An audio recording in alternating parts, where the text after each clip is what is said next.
Hello, everyone. Welcome to Metazoa Brewing. My name is Chris Wakefield. I'm the marketing manager with the Saturday Evening Post, and welcome to the Saturday Evening Post Week in Review. I'm joined by Nicholas Gilmore. I'm a staff writer at the Post. and Troy Brownfield, also a staff writer. we are glad to be back with the Week in Review. A lot of things happening this last week that we want to talk to you about. First of all, Troy, you wrote a piece that recently went up online for the Post about George Mueller, the father of the Space Shuttle program. Talk to us about that a little bit. Right. George Mueller was born, 100 years ago, and so we were commemorating his birth. He is the father of the Space Shuttle in that he was the guy at NASA that pushed for that program. He was really in favor of a renewable kind of spacecraft. He wanted to be able to do missions and be able to use the same craft over and over because at first they were, very disposable. Right. But he's also well known as the man that managed the moon, and it's the other name he's known by because he was in charge of the Office of Manned Spaceflight during Apollo 8, so the first orbit of the moon, and then Apollo 11 during the landing. And so after he had worked for NASA for a number of years, even after he left and went to work for General Dynamics and consult other places, he always pushed the idea of the shuttle. So the fact that the shuttle existed and came into being was directly traced to the efforts that he put into it. Do you remember shuttle launches when you were a kid? Were they a big deal to you? No, not particularly. Because to me, I'm a nerd. To me, they were. It was a big, school would stop and you'd all watch TV and watch the shuttle take off. I remember one. I can't particularly actually remember the name, but I remember the shuttle taking off, and it was a national event. Right. Nicholas Gilmore, friend of science. They're a big deal for me. But a really cool piece up online at SaturdayEveningPost.com about, how do you say it, Mueller or Mueller? Mueller. Mueller, okay, about the father of the Space Shuttle program. Speaking of pieces online, Nick, you have a piece that just came out, 9 creative campfire dishes? Yeah, so it's late summer. Everyone's wanting to go camping, and I think a lot of people kind of relegate themselves to really easy, kind of crappy campfire cooking when they go camping.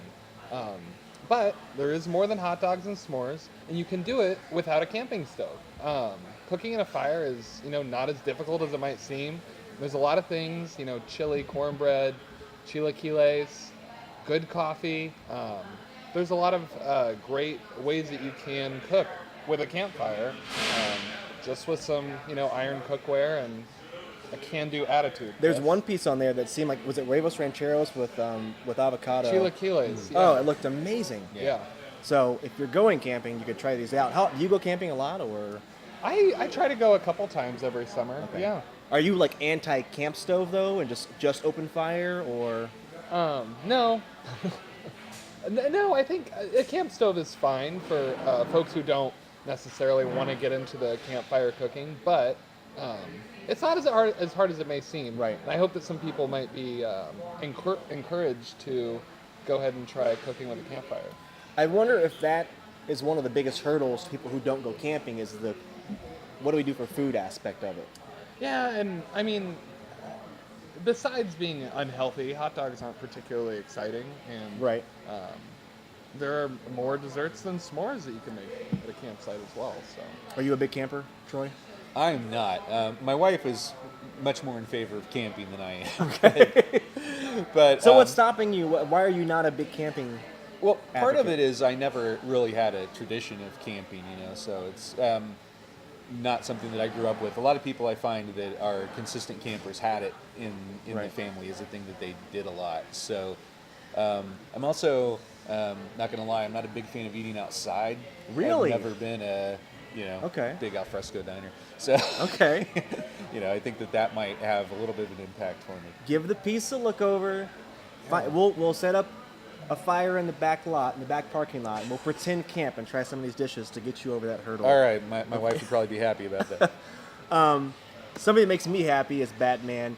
You had a piece that came out this week, 75 years of Batman on the screen, which if you would have told me they've been making Batman films for 75 years now, I wouldn't have believed you. My knowledge of Batman starts and ends at Michael Keaton, but apparently it's been a lot longer than that. Yeah, the original Batman film was a serial. If you're not familiar with the ideas, and 30s and 40s, they were pretty common, where we would have 10 to 15 part serials that would follow a lot of characters out of pop culture, Buck Rogers, different Western characters, and so they gave Batman a try in 1943, and it turned out to be really successful for the time. It was 15 chapters. When you put it all together, it's well over 2 hours of a film. Wow. But it's anchored in kind of that mid-1940s plot of World War II is going on. There's a ring of saboteurs from Japan, and Batman and Robin are working with the government to try to track down these saboteurs. And so it's kind of a different plot, but all of those elements that you would recognize, Batman, Robin, Bruce Wayne, Dick Grayson, Alfred, are all present. And the serial actually introduces the Batcave. Okay. Establishing that they're operating out of a cave underneath Wayne Manor.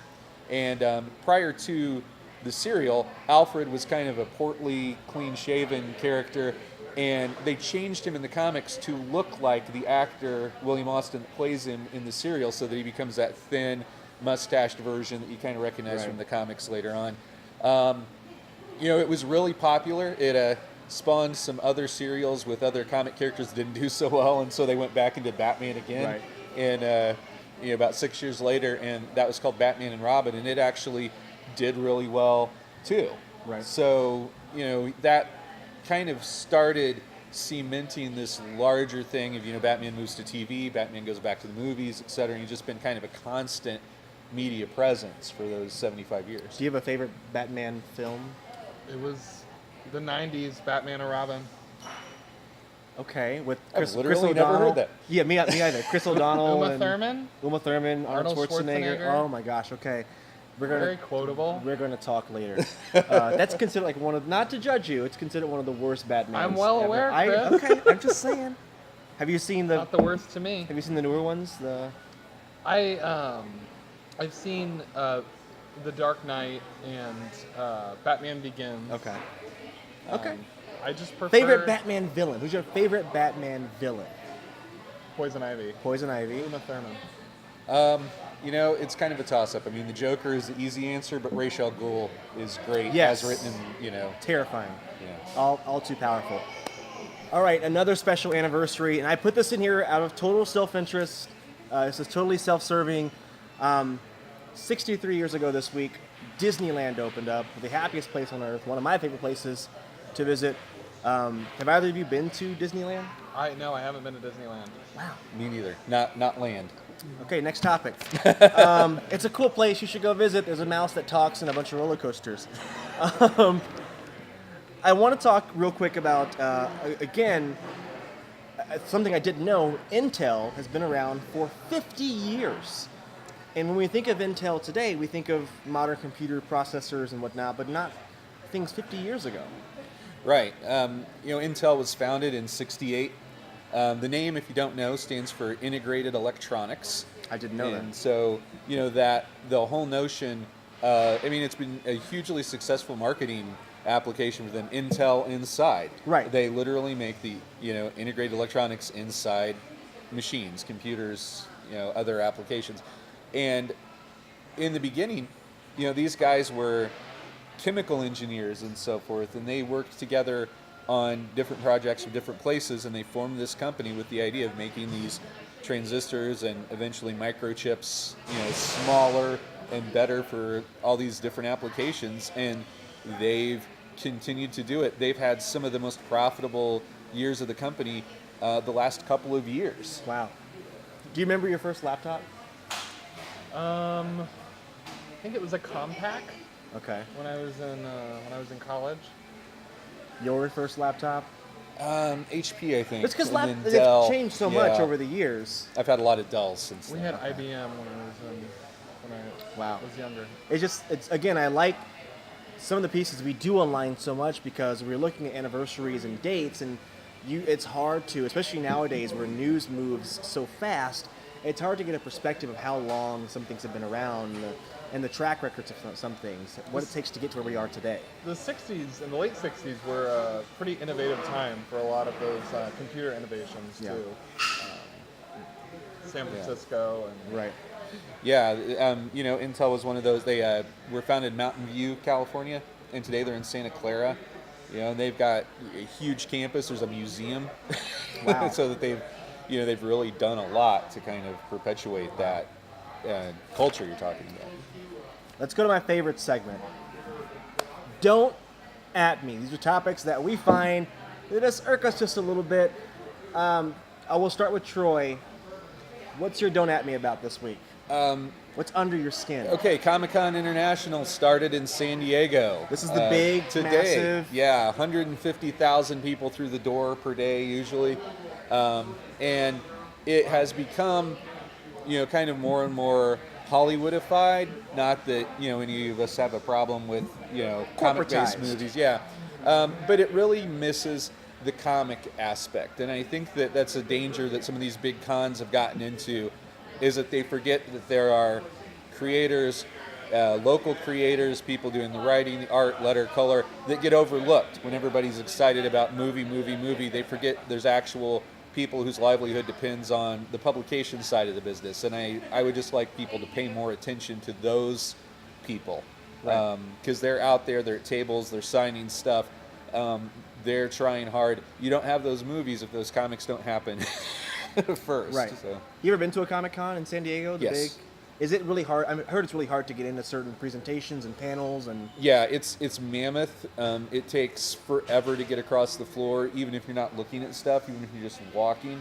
And, for most of the big movie presentations take place in Hall H, and you generally need to camp out ahead of time to get your pass to get into the presentation, because they're just in such big demand. I was there the year before Iron Man came out, so 07, the year that Downey and everybody came to do the pre-panel for it, showed the trailer and everything. And that was a madhouse. And that's before anyone had even seen it. Twilight was a huge deal too. You had people lined up to see the Twilight panels, camping out on the street and everything. It's major. Nick, what's got you going this week? So I did a story last week about scooters, these kind of electric scooters that have been invading urban areas around the country. And we here in Indianapolis actually do not have them anymore. They recently pulled out. They came and went in the span of a week and a half, right? It was, maybe a month. Right. But, there's still in a lot of spots around the country. Different cities have handled it in different ways. Different cities are built for it in different ways. But, and if you read my article, then you'll see this.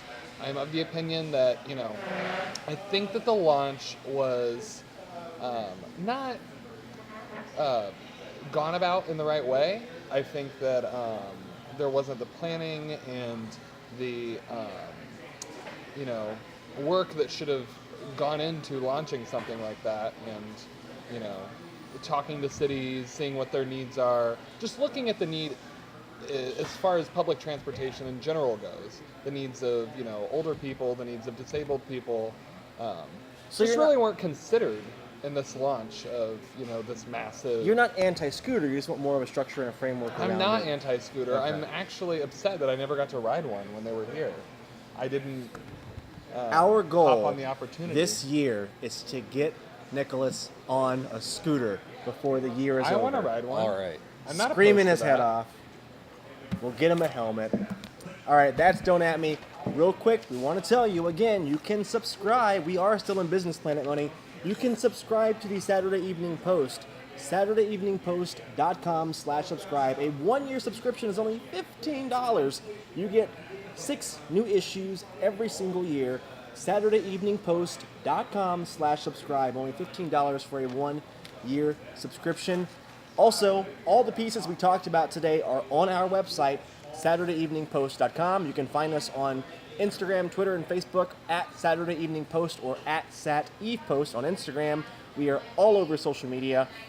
You can find me on Twitter at Wakefield Report. I'm at Darwin Jr. with a Y. With a Y. Are you on Twitter? At Troy Brownfield. At Troy Brownfield. And of course, you can find us online again at SaturdayEveningPost.com. We'll see you next week.